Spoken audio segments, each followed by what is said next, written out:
Yeah. I love my HBCU. And boy, I love it, love it. I love it, love it. I love my HBCU. And man, I hope my team they won. Yeah. I hope my team they won. Yeah. Man. I hope my team they won. I hope my team they won.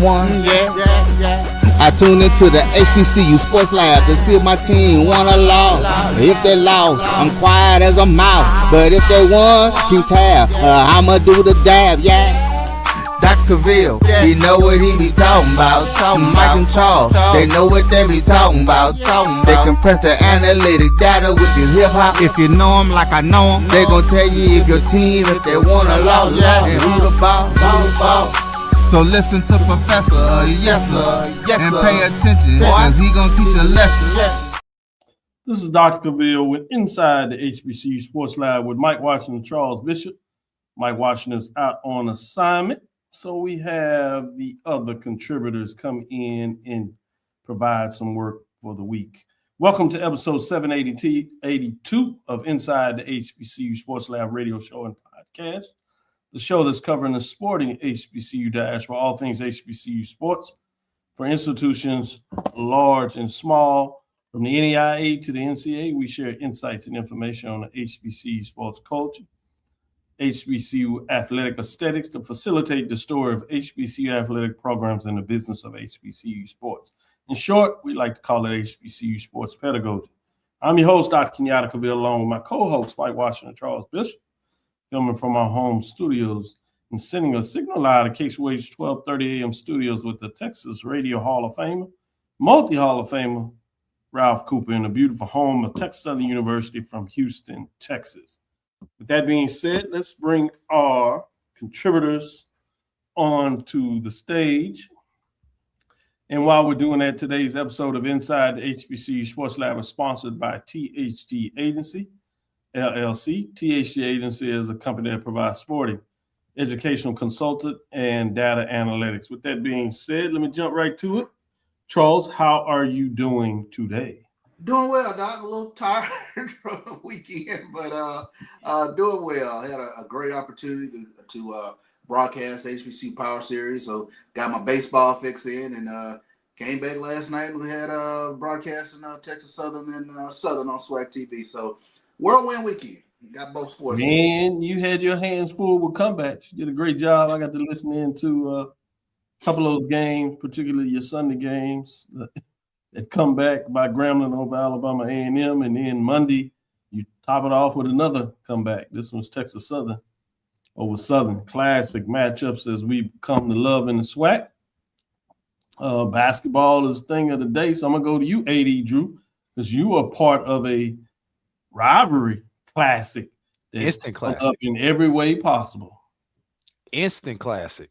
As Morehouse walked down Clark, Atlanta. He say walk and down. I mean, I like it. I mean, truth is the truth. Hey, I mean, if you want, I can play the clip. If you want me to play the clip, if you got time for me to play the clip.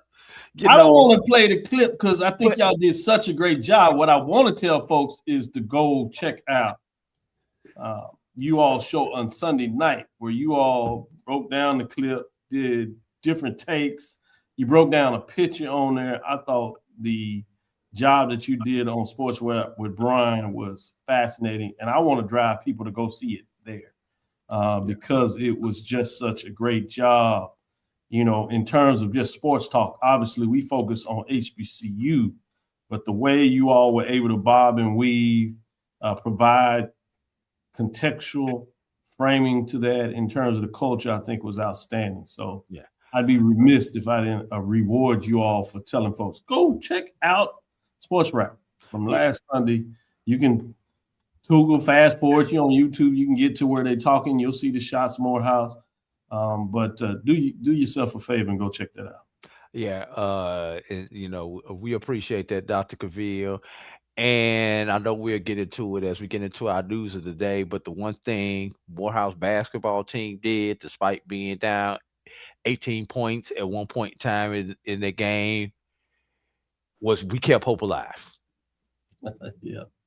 That's appropriate, and we certainly are going to pay a moment of silence like we like to do. But before we do that, I'd be remiss if I didn't let Wilton Jackson II come in and tell us a little bit about how things are going for him, what's on his mind.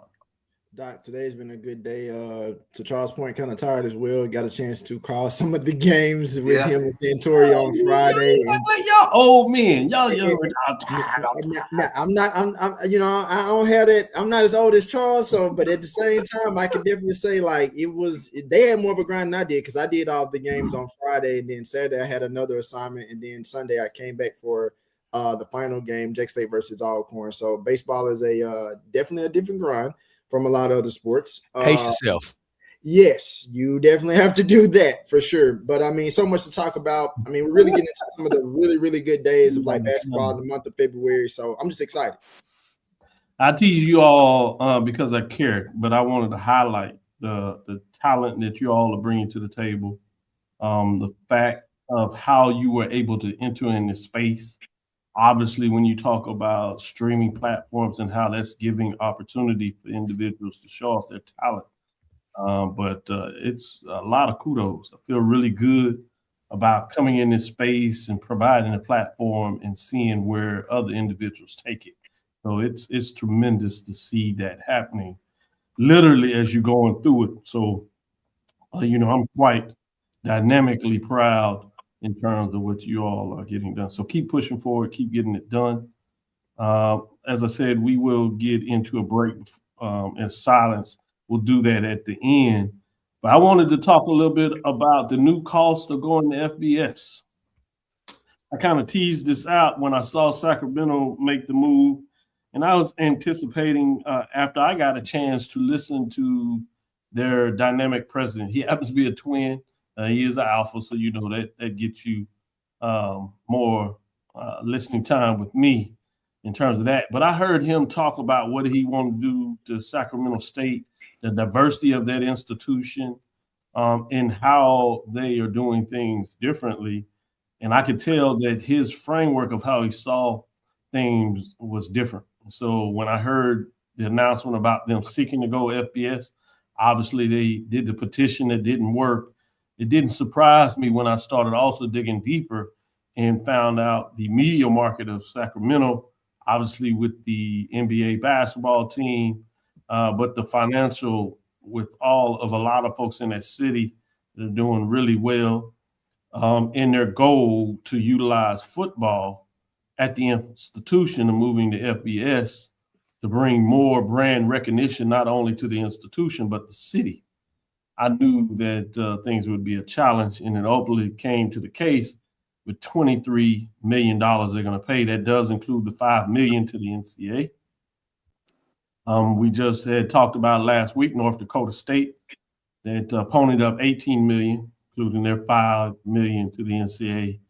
And it puts you in a different framework of what that means ultimately as we talk about here for HBCU. I did a study, now it seems 15 some years ago.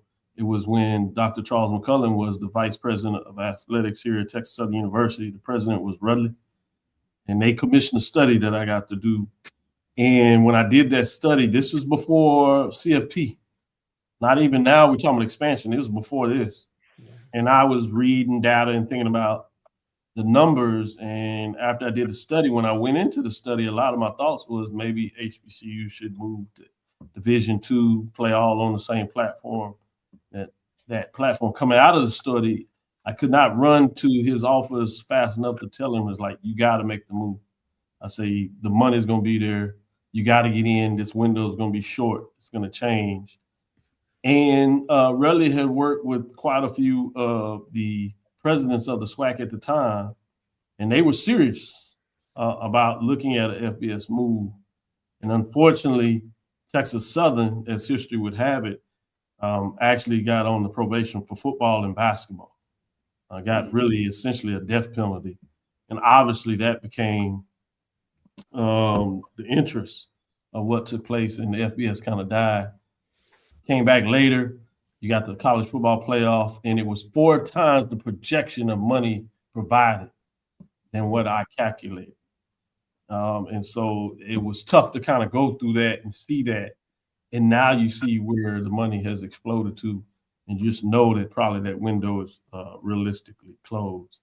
But I wanted to ask you all, when you hear these numbers, obviously a lot of the aim that we've kind of talked about would be rivalries, attendance. Now that you see these numbers, where does it take you in terms of the talk that comes up ever so often about HBCU, some of the bigger brands going FBS? Obviously, you had FAMU pushed, and they were doing it relatively early. And a lot of that came down to the funding components of not being able to move forward. Probably somebody, a lot of ways, was well ahead of their time in terms of network that didn't really get off the ground that was going to help fund a lot of that, which stifled their move. Charles, I'll go with you first. In terms of studying a lot of this, having the luxury or the challenge of listening to me on sitting in the watering hole will be nice and calling that, and me, a functionary, telling you about the economics of football, where it's going over the last, it seems like 10 years now. You've probably gotten enough of that, but where is your mind now that you're in the classroom having the luxury to teach this, working on a doctorate in sports education as a concentration? I think the numbers make it jarring. It's punching above, our weight class to some extent. I mean, $23 million. That opened my eyes. It turned my neck when I saw that, and I was like, okay, it's you can have the aspiration, to do FBS, but now that you see the cost, and it's for lack of better words, it's jarring to see what the actual cost is to actually get to the next level. And in a lot of ways, it's sort of it's the barrier. There's no simpler way to say it. There's a absolute economic barrier to moving up to FBS. I'm gonna go with you, Wilton, as you let us all know, the young man of the group. I'm sure you see this from a different perspective while I kind of tease you about that, but I like the dynamic because you bring in a perspective that we don't necessarily see, not saying good or bad, but it's different, which is important. So where are you when you heard this knowledge? Well, Dr. Cavil, just looking at it from a logistical standpoint and just more of a common sense standpoint, I mean, it's hard financially to make a move like this, but even beyond the fact of the cost that it would take to make the transition from FCS to FBS. But I think when you start looking at it from a logistical standpoint, how many times do we have to talk about, like, say, for instance, if that was a thing that was to happen, the move, you talk about scholarships. How much more money would you have to incorporate for scholarships? What about the logistics for travel? Because here's the thing. The reality is, let's take, for example, like the Big Ten Conference. I never in a million years would I never have thought USC or UCLA would be a part of the Big Ten, and the travel that it takes to, for those two programs, I'm just using those for example, to travel across the country to go play Ohio State or Indiana and things like that. How about Rutgers? Hey, there you go. That's an even better example. So you start thinking about the logistics of what it would cost beyond just the initial fees to make the jump, or just the having the money to be able to move up to FBS. It just doesn't make sense. And I mean, to Charles' point, like you don't want to say it's above our weight class, but in a way, it is. That's a very simple way to put it. That's interesting when you think about Tennessee State as one of the rationales they talked about staying where they were. Obviously, A&T, one of the guidelines, at least a lot of the folks would tell you that they were told that this was part of that, looking to move up. It's fascinating to see what that looks like for them based on this number. How different do they think about it? 80 Drew, I'll let you opine. We talking about just the cost of the move is more than every HBCU athletic budget. Yep. Currently. Let's just pause right there. Yeah. The cost of the move is at minimum twice, and in some schools instances 3 times a lot of our schools' current athletic budgets. And even if we hit that scratch off and find that money, Dr. Cavil, the thing that has gotten us in trouble with these type things, we may have the initial money, the startup money, has been sustainability. We have not been able to consistently do what we need to do 3 years, 5 years, 10 years down the line to take care of this. And it's really been eye-opening for me now that I'm deeper into athletic administration on the other side, and I'm really looking at a lot of the factors they go into this stuff. Uh it's tremendous. And you think, last comment, you got conferences like the Big Ten, the SEC, that have these multi-million dollar, approaching $1 billion media contracts. Yep. Yep. Well, we not getting out there, we not touching that. Nope. So for us to go to some of these essentially G5 conferences, which, because that's where we would likely land, who have a couple $1 million, couple $100,000, your payout per school might be a couple $100,000. Something about that don't math up to me as far as what it is. So the revenue, yes, we know we can get more in our quote unquote check games and stuff like that, but we got other things that we need to invest that $20 million in our campuses on than a one-time move. Yeah, I can't argue with any of your thoughts. I will leave a little bit of hope. It is $5 million to That's just move up to the NCAA, right? So that's one thing. Obviously, this was about joining the conference, so there's some things associated with that that conference were not interested in expanding, but essentially these were institutions that thought it was so important to move up for FBS. Particularly Sacramento State's president openly said this was about branding the institution in this modern era, about building. So I do want people to keep that in mind, that this was an enticement, as you would. This was about the ability to join and buy a conference. So the other question that still is out there that you can't get an answer to is, what would it take for a conference to move up? The guidelines are about an individual institution moving up, which is the $5 million to reclassify. There were some governing rules talking about that you had to have an invitation.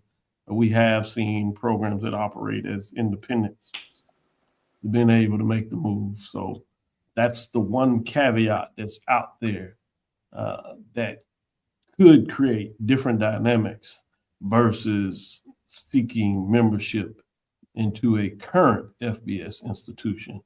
And what does that mean? Because a lot of this money was based on the fact that these conferences could not get a significant enough broadcast revenue, and with the money associated with the House settlement, this is another way to get influx of money into your conference. So this money will go to the conference members. So think about that from that perspective too, that this is also a different way to do that. I want to pause on that because I want to get to our break. I just wanted to leave that out, do that, because I do want to do and get into a moment of silence for a civil rights leader, HBCU alum, Reverend Jesse Jackson, who passed and has become an ancestor at the time of his passing. He was 84. Jackson, who rose from student activism in Greensboro to becoming one of the nation's most influential voices for racial equality and social justice, passed away. His family confirmed. He was born in Greenville, South Carolina in 1941. Jackson attended North Carolina A&T in the early 1960s. Played football. A lot of people didn't realize Jackson played quarterback for the Aggies from 1962 to 64 and was part of the 1964 CIAA championship team.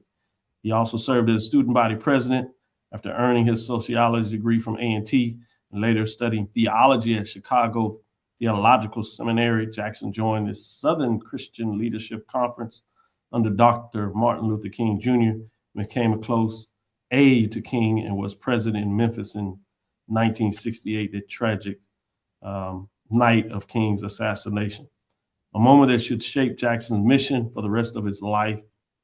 He also founded Operation Push, Rainbow Coalition. His presidential campaign is one of a lot of people our age in 1984, and then in 1988 broke barriers for African Americans in national politics, winning millions of votes and inspiring a new generation of leaders that we see today. Later in his life, he did battle health issues, including Parkinson's disease, but remained active in public life, frequently speaking on issues of voting rights, poverty, and education, as you could imagine. In 2021, he resigned as president of Rainbow Push Coalition, handing leadership to a new generation. So if we would, let's take a moment of silence for one of Reverend Jesse Jackson.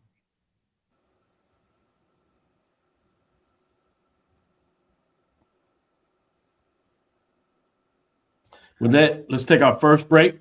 We'll come back on the other side, and we'll get into a little bit talk of the mid-major division for the women. And we'll talk about the top 5 and see what you have to say. Based on that last segment, when we come back and get a little bit of additional thoughts about the readers, give them a chance to stir some things up and get some final thoughts on that if we have time at the end of the show. But let's take our first break and come back on the other side and do just that. For over 30 years, HBCU Image has been more than just an apparel store. We've been a movement, a statement, a legacy. We celebrate the pride, the purpose, and the culture that make historically Black colleges and universities legendary. Whether you're a student or a lifelong supporter, our gear lets you wear your HBCU story with confidence and style. Because when you wear HBCU Image, you're not just wearing clothes. You're wearing culture. You're wearing pride. You're wearing purpose. HBCU Image, a Kenny T's company. From cancer care to accidental injuries to cardiac care, we all know that there are times that you can't control what happens in your life. But with Globe Life Family Heritage, you can be prepared to weather the storm when it comes. Call Dr. Beverly Eagle Rogers at 877-300-8269 or visit the website at globelifefamilyheritage.com. With over 25 years of serving communities, Dr. Beverly Eagles Rogers is here to help you and your family through difficult times. Dr. Beverly takes pride in Globe Life being one of the few companies that returns 100% of premiums to clients that stay healthy. So for more information, call Dr. Beverly Eagle Rogers at 877-300-8269 or visit the website at globelifefamilyheritage.com. Compress the analytic data with your hip hop. If you know them like I know them, they gon' tell you if your team, if they wanna lose, and who the ball. So listen to Professor, yes sir, and pay attention, cause he gon' teach a lesson. This is Dr. Cavil with Inside the HBCU Sports Lab. Let's jump right into the top 5 division. I'll tell you about this in terms of the mid-major division in week number 7. Boy, we're moving through the season, gentlemen. Nobody dropped out this week, so let's look at those receiving some votes. Not a lot of changes here either, but you do have Paul Quinn Lady Tigers sit at 13-5, 8-1. You have Oakwood Lady Ambassadors sitting at 16-7, 10-1, 35 and 26 points respectively. As you see, another NAIA program, Wiley Lady Wildcats. Those programs all out of the HBCU AC, 13-7 and 7, 2 other Lady Wildcats. And we slide back in here to the CIAA with the Virginia State Lady Trojans sitting at 17-5, 11-3. And we have the Lady Lane Dragons, 15-5, 14-5 with 16 points. Let's get into the top 5 in terms of what this looks like. No team dropped out, so you do know you're going to see all top 5 of these programs. And we're starting out with number 5, Fayetteville State, the Lady Bronco, get to the 20-win margin, 20-4, 18-3, 36 points, but they remain number 5, bringing us to number 4. You have none other than the Miles Lady Golden Bears as they sit at 18-3. That's 12-2 on the conference race, 42 points. They remain in the 4th spot. You see things just floating along as the same they were last week, it seems. Let's see at number 3. Ever Waters, the Lady Tigers, also hit that 21 mark, 20-4, 18-3, one first place vote, 56 points, but they remain in 3 spot. Number 2, where we get a little bit of the shakeup, Langston Lions, Lady Lions, get to 23-3, 17-3, 3 first place vote. They did have a loss, which hurt them in the standings, ultimately dropping down 1 spot as they were 1 last week. They do still hold on to 3 first place vote, where some people think they're number 1, 64 points. That brings us to the new number 1. The Winston-Salem State Lady Rams return to the top spot in week number 7 as they just keep rolling, 22-2 on the season, 13-1 in the conference race, 5 first place votes, 66 points. And as I said, they move up a spot and hold the number 1 ranking as they were number 2 last week. Let me go to you, Charles. What are your thoughts in terms of the rankings? So, quick question of both Fayetteville State and Winston-Salem State. If they are tied in the division, the first tiebreaker would be their overall record? Usually the first tiebreaker is head-to-head. Okay, head-to-head. So they've each beat each other. And then oftentimes the tiebreaker is what you do in the divisions. Okay. The CIAA is a little different because they have conference records, and then they also have division records that they hold on to. So you would imagine it's probably division standings.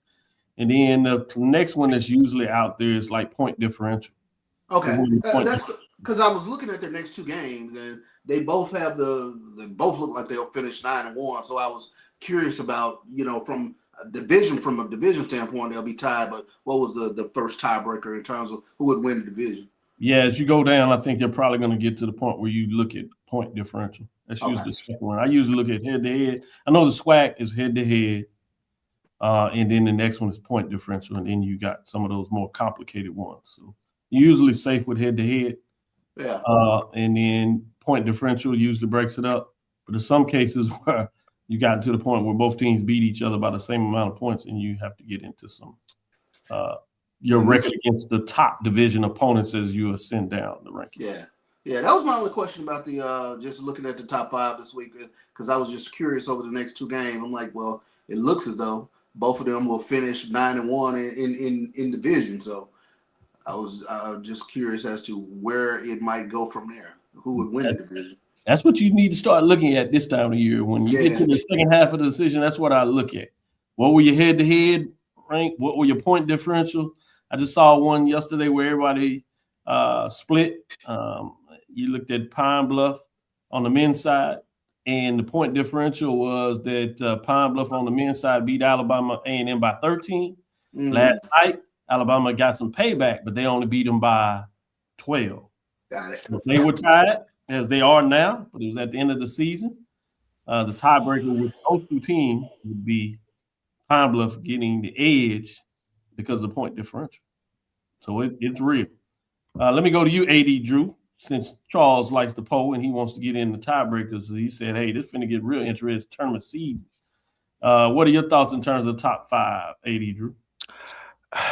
It's ironic, Charles, that you brought up tiebreakers, and because this really gets interesting, specifically I'm talking about the SIAC, because of not 1 but 2 consecutive weekends when we had the weather going on throughout the Southeast. There are a lot of teams who have to take that open week that we have before the tournament and play some makeup games. And there are some games where one team needs to play the game because they need the game because it may affect them in their position in standings, and the other team doesn't need it because their position is pretty much locked.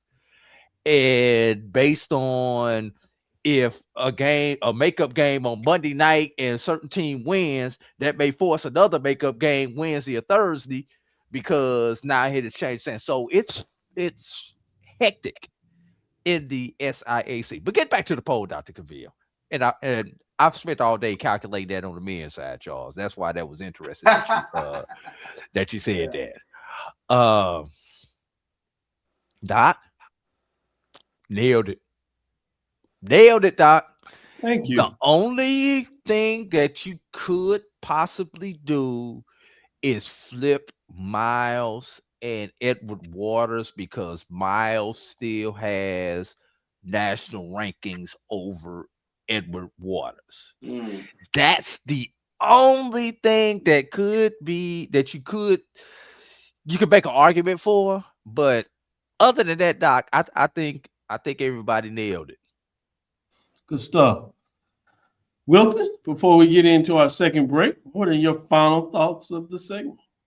I think starting with Fayetteville State at number 5, I think that's correct. You talk about Talia Trotter. She had a really good game. Well, actually, a trio of games recently that she stood out on. I thought she's been playing well. And, of course, Fayetteville State has been continuing to play well.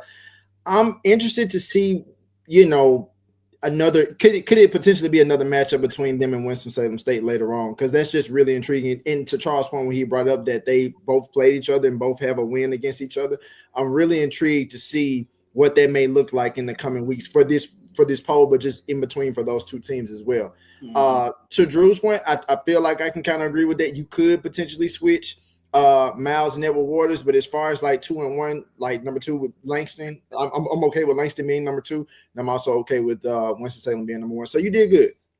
Yeah. You did good. I like before we move off the Division 2, the mid-major, everybody please note regional rankings, men and women, Division 2.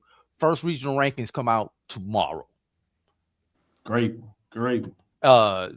CIA in the Atlantic, SIAC is in the South region. Okay. Let's make sure we share a little bit of that on Thursday and give people updates. They won't take the time to go look, but certainly we'll be looking for us to give that update. Good job, AD Drew, in terms of keeping us in terms of those regional rankings.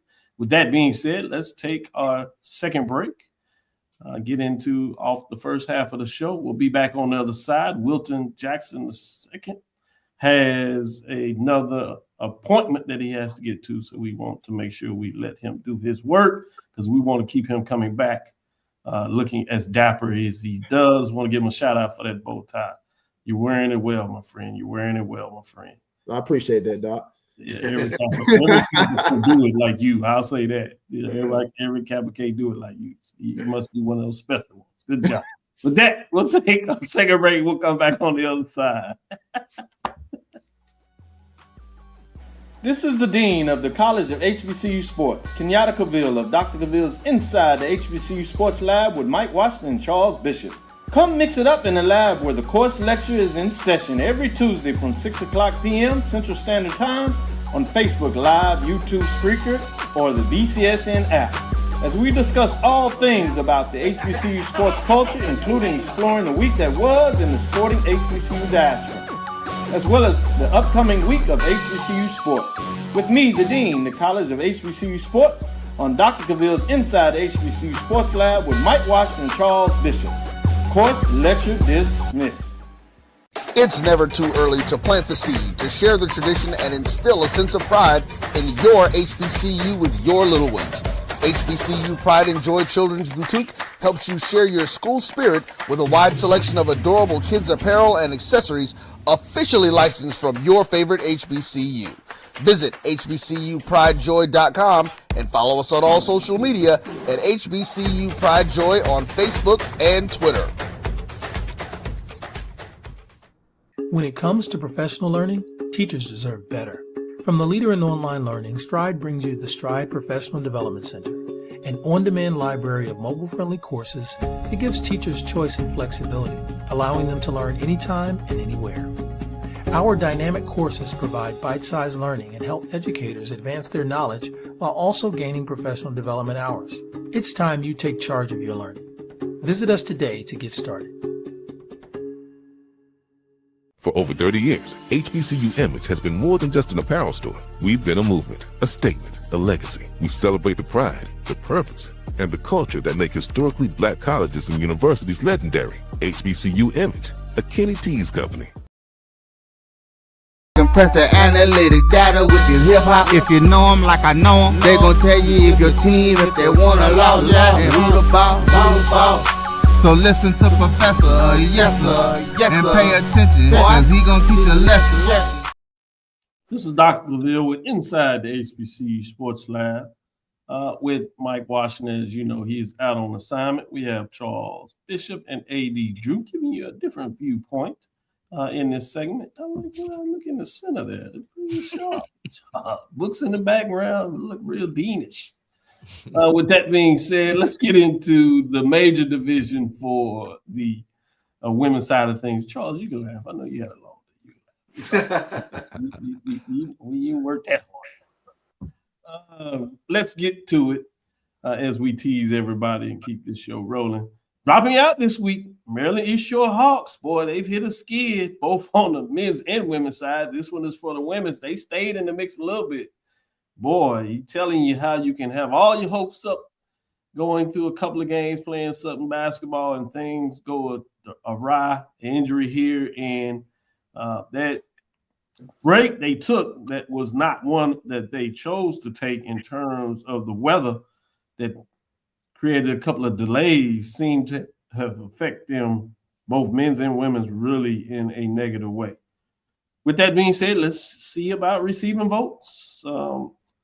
Southern Jaguars, 9-4, 39 points, playing some good basketball. A lot of people thought they would be strong this year. They're still strong, but that lets you know what it takes to get in the top five. Is they still are playing some pretty good basketball, but they're outside of the top five.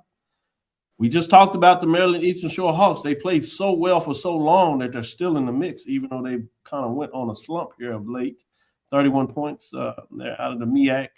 Right behind them is a team that's really hot, however, which is Coppin State Eagles, that have improved to 6-4 and lit a match in terms of what they are getting done with 17 points. And then you had the Grambling State Tigers that had a couple of big victories to get them to 500. Kudos for continuing to have a good couple of basketball games as they went on the road, Texas, and got some tough wins on the road. They improved to 6-6, but not enough to get in the top five. So let's look at the top five programs.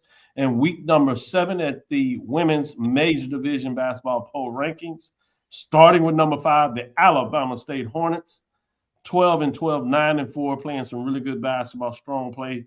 Now, surprised some people for first year in terms of Janetta Hayes Perry. For those, should say just Hayes now.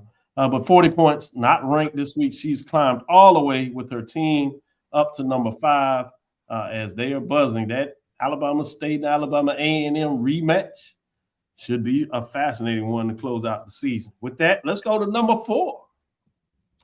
Norfolk State has found a way to keep themselves in the mix. Probably upset in some people's mind early, but they're doing back to what they're used to doing over their legacy. The women of Norfolk State, the Spartans, are 13-12 and 8-2 as they are in the mix for the top of the conference race. 57 points, and they move up one slot. Bringing us to number 3, Alcorn State Braves, 14-10. They're 11-2 overall, talking about playing some great basketball, 64 points, 4th. So they move up a spot as they just continue to win and move up the rankings. Be fascinating to see what that looks like as they continue to get it done. They have lost to the number 1 team, but that's not the only thing that hasn't went right for them this season.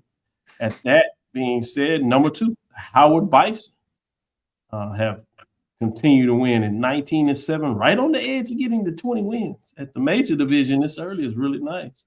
They're 9-1 in conference race to let you know that they are showing off 1 first place vote, 7 3-points.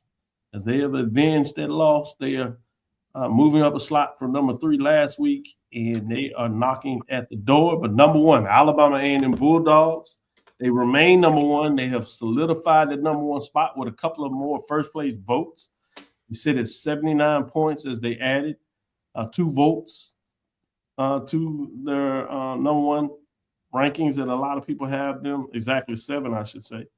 And Alabama A&M Bulldogs solidify the number 1 spot in week number 7 as they are just getting it done. Very solid, big wins this weekend. With that being said, I'm going to start with you, A.D. Drew. What are your thoughts in terms of the major division ranking for the women in week number 7? Dr. Cavil, man. This was a little bit tougher. Okay. I understand. Well, there's one team that I think has a good argument to be in there, and that being the Lady Jaguars from down there at Southern, who are also tied at 9-4 with Alabama State. Alabama State does have the head-to-head against Southern, but Southern is above 500 overall. Yes. Southern does have those couple of big non-conference victories, so Yes. could make an argument of moving Southern into and Alabama State out of the top five. 3 to 4, you really splitting hairs between Alcorn and Norfolk. I really think we are splitting hairs. Both of them are hot. And the thing is, these are two teams in their respective conferences that always get hot at the end. Alcorn has a more famous story of getting hot at the end. We've seen Norfolk go wire to wire. So it's really going to be interesting. Can Howard hold on in the MEAC? That's a good point. Can Howard hold on? And can Alabama State duplicate what Jackson State did about 4 years ago when they lost the opening game of the season in conference and went through the rest of the conference unscathed? That's crazy. That's what I'm looking for. Oh, Seeing, A&M? from Oh, Alabama yeah, State, yeah. Alabama A&M, yes. Yeah. Yeah, that's a nice one. Great points. I will say this about Alabama State. I'm fascinated that you looked at Southern, particularly as you alluded to that Southern lost, and not only did Alabama State get them, but it was on the road. Southern lost that game at home. It was part of the 3-game losing streak, so it lets you know how Southern was rolling before that with just one conference loss. But to your point, I will say this: Southern has to travel to Alabama State. Yeah. That March 3rd, as they start to close out the season on Tuesday. So they get a chance to get a revenge on the road at that. So it'll be fascinating. I think that's one to keep your eyes on since you pointed out, that closeness in terms of them just being out. So it'll be interesting to see as things close, as you mentioned. Go ahead, Eddie. Question before we turn it over to Charles. SWAC and BIAC, has everybody either made up or scheduled their makeup games from those from all the weather that we had back in late January? I'm just curious on that. The one I hadn't seen is the Grambling women. I think they're missing a game. That I haven't heard anything about the rescheduled play of that game. And then Maryland Eastern Shore, speaking of a team that's tough right now, they hadn't been able to make up their game. We just saw a South Carolina State game that was canceled this Monday. So there are a couple of games canceled. So I'm not sure they're going to be able to get all those games in. And the only reason is because how do those affect tiebreakers, standings, and I think and everything else? Their winning percentage, as you know, Yeah. but it does make a challenge. It does make a challenge in terms of lining up for the tournament, and some of that is going to be lobbying of how much those coaches try to make up those games, and then you got the ADs in terms of they got to finance it. So it's going to be fascinating to see where the conference leadership leans. I heard you talking about this on Sunday as you all did the show, talking about, in the SIEC, some of that discussion is based on the need to make it up in terms of how it would affect seeding is one of the components that the SIEC uses to determine later in the season whether a game will need to be made up. And styles make fights come tournament time, so you may right. play the game, you may make it up and get a worse opponent because styles make fights. Yes, I like the way you put that because you're absolutely right. You never know how that decision can affect you in a good or bad way, positive, negative, if you would. Charles, with that being said, got you a chance to kind of opine on this even a little more. Yeah. With AD Drew breaking it down and having his recommendation that Southern should slide up to the 5 spot, which means Alabama State would be just on the outside looking in. Where are you in the top 5 overall, or specifically on that comment? I think you can make an argument for Southern, but I know that game is still sitting out there where Southern can really make a statement, because Alabama A&M, they finish out Southern. They take on Southern at home, so I'm okay with Alabama State being there for this week. You sound like you're trying to hedge your bets, man. Come on. Yeah, I know. I'm good with Alabama State being there this week. The most impressive thing I think this week for me is Alabama A&M, the way they beat up on UAPB. I thought that game would be much closer than it actually was. 28-point win for Alabama A&M. They're playing probably their best basketball of the season at this point. What I'm just kind of taking a look at their schedule. Can they go all the way, AD? Yes, they can. The game at Bethune-Cookman this weekend, I'm going to be paying attention to that. I know we haven't gotten to that segment yet, but that one is kind of interesting to me. They only beat them by 5 at home. So when Alabama A&M makes the trip to Daytona, that one will be kind of interesting to me to see if they can keep the momentum all the way through the end of the season. And then, they're playing with house money the last 3 games with Alabama State, Grambling, and Southern all coming to Huntsville. So it'll be curious. I think this is a very special team. And watching them night in, night out do what they do, Dawn Thornton has a very, very good squad. I'm very impressed by them. Yeah, really coaching them well. Really exciting basketball.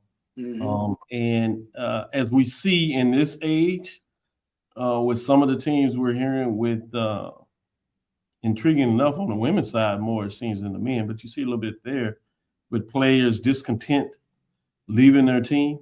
Yeah. The ability to push players hard, still make it fun.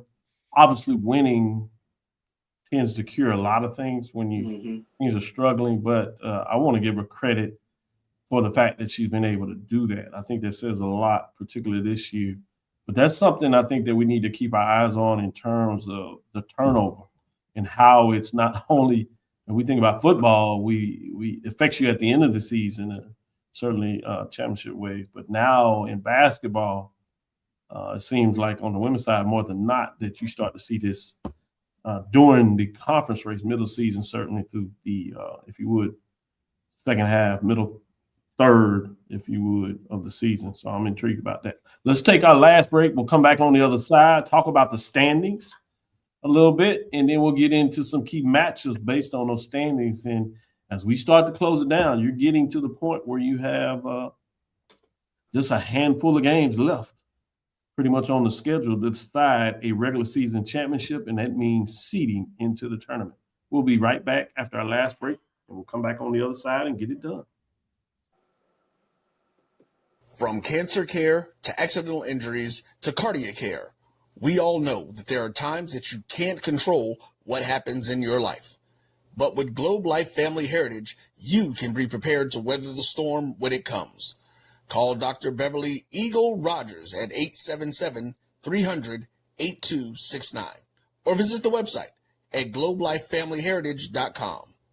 With over 25 years of serving communities, Dr. Beverly Eagles Rogers is here to help you and your family through difficult times. Dr. Beverly takes pride in Globe Life being one of the few companies that returns 100% of premiums to clients that stay healthy.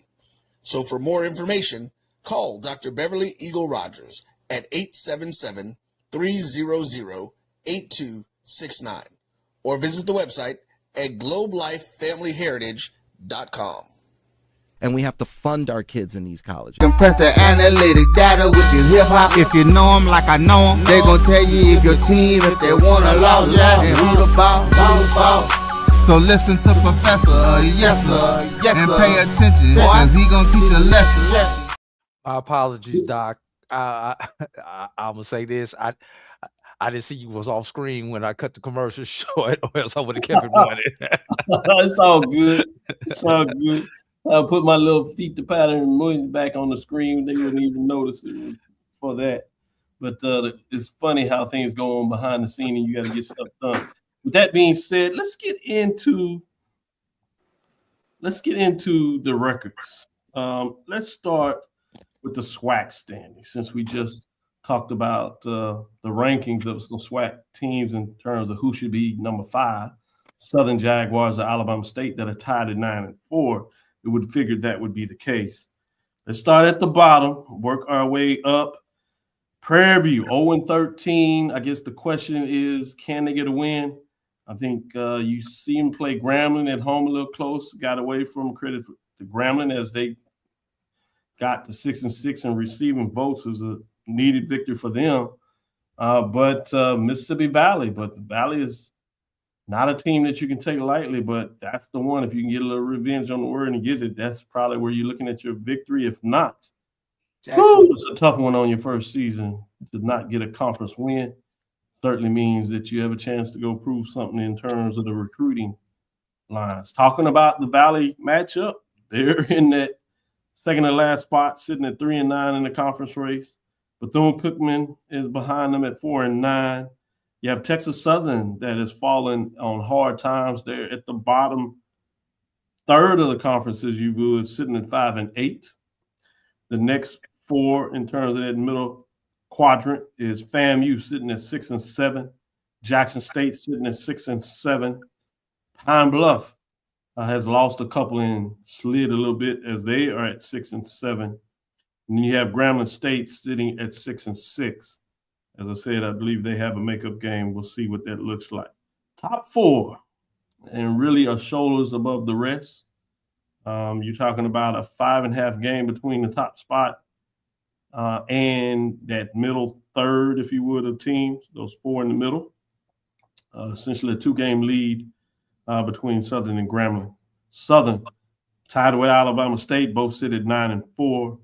You have Alcorn sitting at 11-2 that are pushing Alabama A&M in terms of their regular season that is in the top spot, sitting at 12-1. Anything for you, Charles? You have Alabama A&M Bulldogs sitting with a 12-game win streak. Mm-hmm. The next biggest win streak would be the Grambling that has won 3 straight games. And you have those Braves, Hornets, Jaguars that have all won 2 straight games. You have a losing streak going on with Texas Southern that have lost 4 straight. And obviously PV that has lost 18 straight. Where are you in terms of what stands out with you in terms of record? What comes to mind when you hear that? Looking at the top 4, I mean, I think Alcorn being 11-2. That's the record at least that I take a look at, and I just did not see, especially with what one of their main players that they lost from last year. Didn't expect for them to be right back in the thick of things. Literally, that one game, behind Alabama A&M. So, that's why I'm kind of looking at, is there a potential slip up for A&M somewhere along the way? Be it. Let me give you the last schedule since you bring that up. It's a great point. You got Alabama A&M going into Florida. They go to FAMU first Thursday, and then Saturday matchup double Bethune-Cookman. Then they have the rivalry game at Alabama A&M, Huntsville. And then you have their hosting. They get the last 3 at home. It's big. They host Grambling, and then they host Southern. So that could be a key one, the last one, in terms of crowning that regular season champion, to see if you get it outright, or would you maybe have to share it, although they do have the advantage in terms of seeding because they have the head-to-head matchup. Well, I think if you're talking about playing their best basketball going into the tournament, these I think are the best teams. I mean, when you start taking a look at, I even think that Bethune-Cookman game was going to be interesting Saturday, but Alabama State, Grambling, and Southern, if you can finish that out 3-0, I mean, teams are going to be hard pressed to take you out in the tournament. So they are absolutely a team that I'm paying attention to over the next couple of weeks. I'm going to shift to you, Drew, but before they do that, I'm going to give you the Braves schedule since those are the two we're looking at the top. Jackson State at Alcorn, the rivalry game. This Saturday, you have Alcorn State at Texas Southern. You have Alcorn State at Prairie View, the Texas two-step, if you would. And then to close out the season, you have your last two, which takes you to Valley, another rivalry game. This one you host at home, and then you have Pine Bluff at home. So interesting schedule to close things up. Told you about the standing, Drews. What were your thoughts when you heard the standing? What came to mind for you? Let me be honest with you, Dr. Cavil. Always. And I'm going to be a homer on this one. Sure. My thing when I'm looking at the stand is the 4-6 win teams that we have there. And the battle for 6. The battle for 6 becomes interesting because if you get to the 6th spot, you don't have to play those extra games on Monday and Tuesday. So that's where it's those aligned for the tournament is fascinating. I like that thought. Yeah, you if you're one of those Grambling, Pine Bluff, Jackson State, FAMU, and Texas Southern one game behind all of those, that's where the jockeying comes in because all of them are trying to get to that 6th spot, Dr. Cavil. And we had the discussion on Sunday. I think in this format, this tournament format that we have, the advantage actually goes to teams 3 through 6. And when you're in that that quadrant or third, whatever we want to call it, because obviously 7 through 12, you've got to play a minimum of 1 extra game, if not 2 extra games. So disadvantage right there. No doubt. But let's flip that though. You're 1, you're 2. You have to, when you get to Atlanta, you have to start off with 4 game plans because you don't know who your opponent is going to be. You have to start off with the 2 Monday opponents. You got to drop those, and then then you got to go to your Tuesday opponent to figure out who your opponent is going to be on Wednesday. So you really only going to get a night of film, maybe a walkthrough to prepare for your first round opponent, Dr. Cavil, if you're in the 1 or the 2 spot, versus if you're in that 3 through 6, those 2 days that you're sitting around Atlanta, you can actually prepare for that opponent, Dr. Cavil. So, and let's think about it. It's even worse if you're in that spot where you don't play until Thursday. So that's a long wait. That's a long time to sit if you have to be there for the banquet on Sunday and not play until Thursday. So 3 through 6 on Wednesday, I think if you're looking at teams to call who maybe pull the upset, those are your teams who's in that 3 to 6 spot, men or women who play on Wednesday. Those teams to me have the best advantage going into the tournament. Good stuff. Brian, are you listening? As you start to look at your ESPN odds, you need to take a little scheduling framework look at this as well as he does his thing. Shout out to Michael as well, Road Dog, that has a good time in terms of Las Vegas festivities. Before we get into MEAC in terms of those matchups, and then I'll let AD Drew also give us any insight on the mid-majors. Big games this week, Alabama State at Bethune-Cookman. We talked a little bit about that. Texas Southern at Pine Bluff, Alabama A&M at Florida A&M, Prairie View at Mississippi Valley. So this is the Thursday game. We're going to get one. That might be it. Then you have a slew of games, 6 games on Saturday. Rivalry game, Jackson State at Alcorn State, Alabama A&M at Bethune-Cookman, Prairie View, Pine Bluff, Alabama State at FAMU. You have the rivalry game of Grambling at Southern, Texas Southern at Mississippi Valley. Let me give you the standings for the MEAC, gentlemen. I'm going to stick with you, Drew, get your thoughts and see if you have any thoughts. You have Delaware State struggling at 1-9, South Carolina State at 2-7, Morgan State at 3-7, Central at 3-6. Your top four happen to be Coppin State 6-4, University of Maryland Eastern Shore at 7-3. They've lost 2 straight. Norfolk State at 8-2. They've won 3 straight. And you have Howard at 9-1 that has won 7 straight games. On the other side, you have South Carolina State that's lost 6 and Delaware State that has lost 5. 80 Drew, in terms of the MEAC, what are your thoughts in terms of those standings? I'm interested to see Coppin State. Yeah. Because when you look at Coppin State and this run they've been on, winning 5 straight, to your point.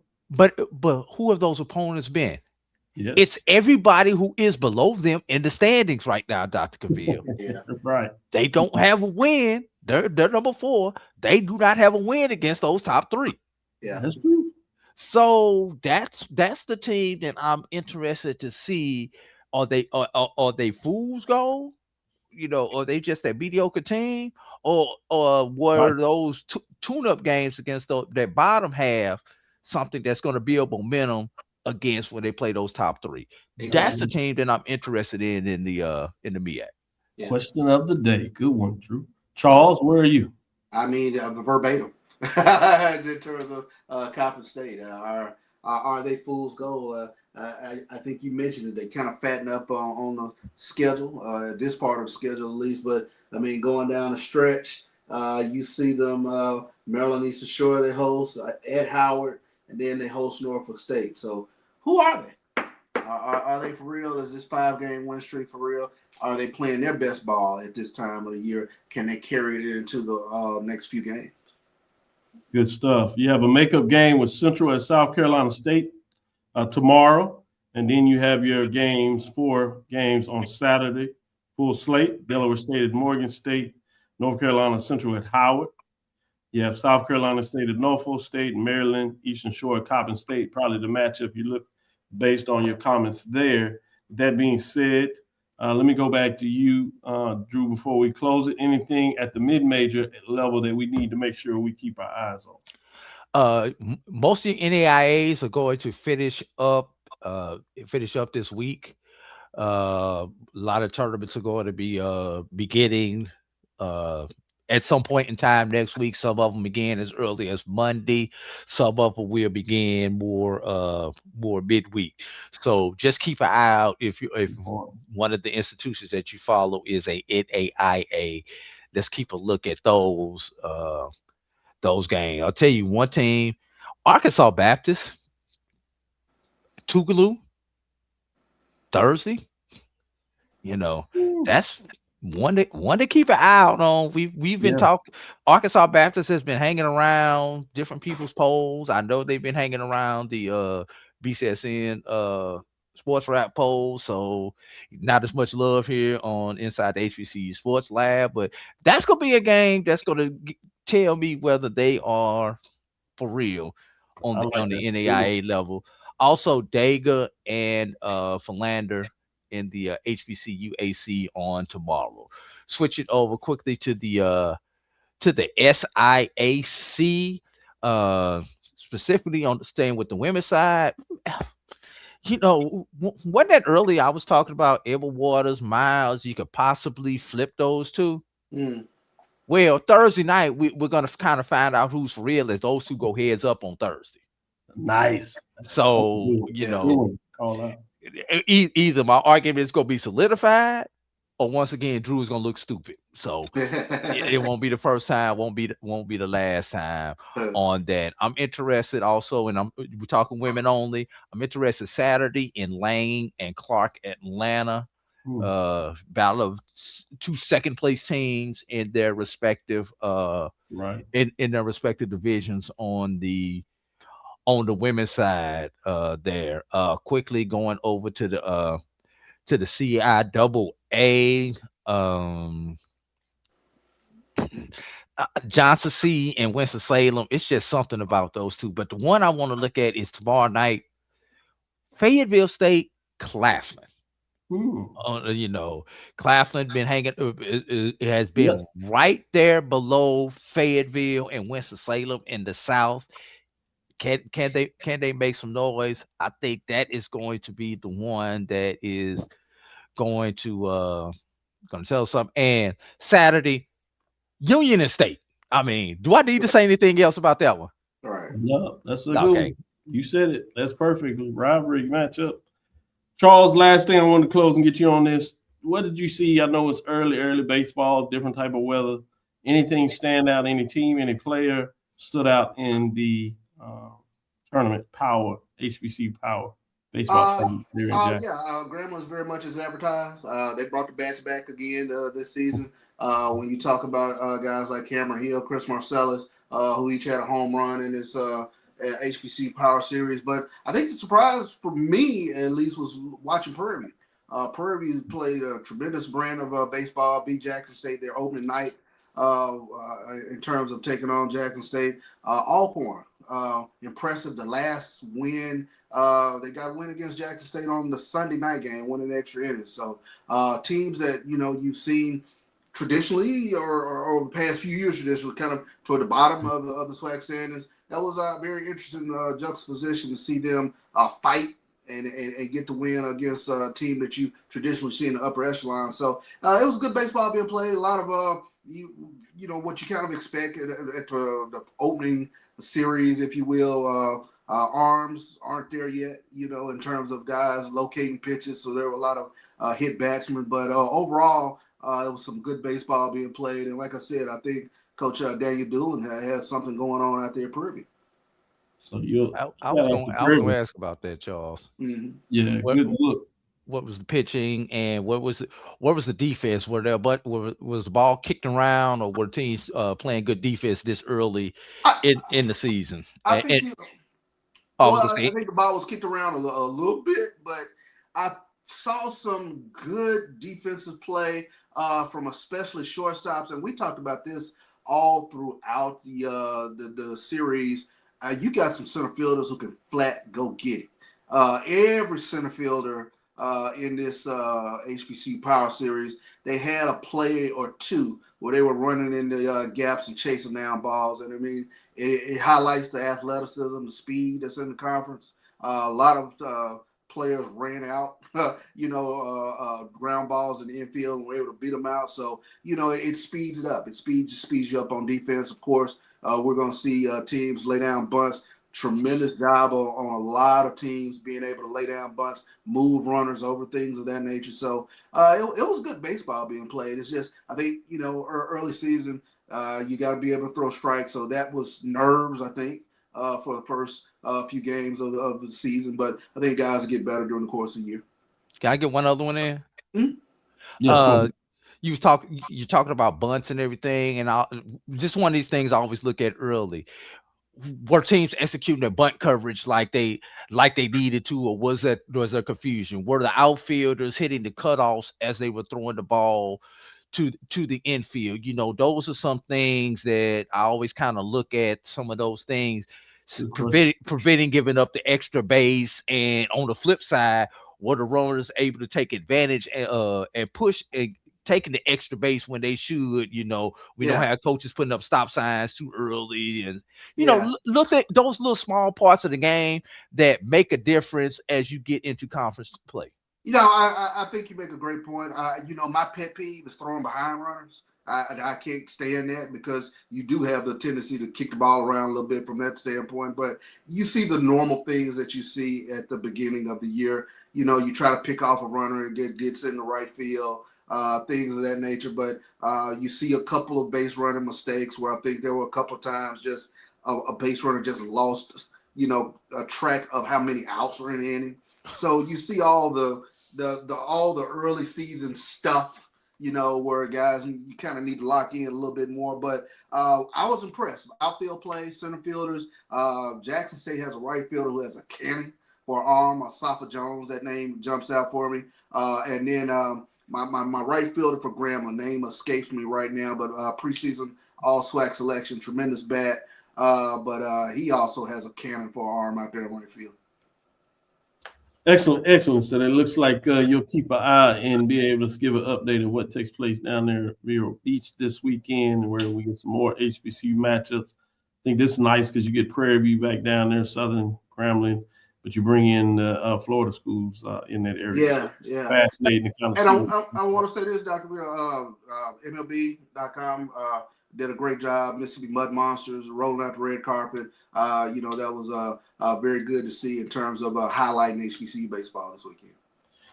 Rest in power, Michael Coca, as we get back into it. First season without the legend that took up the space in a lot of ways of what Ruffin did, Professor Reginald Ruffin did, Black College Baseball as he moved into Black College Nines.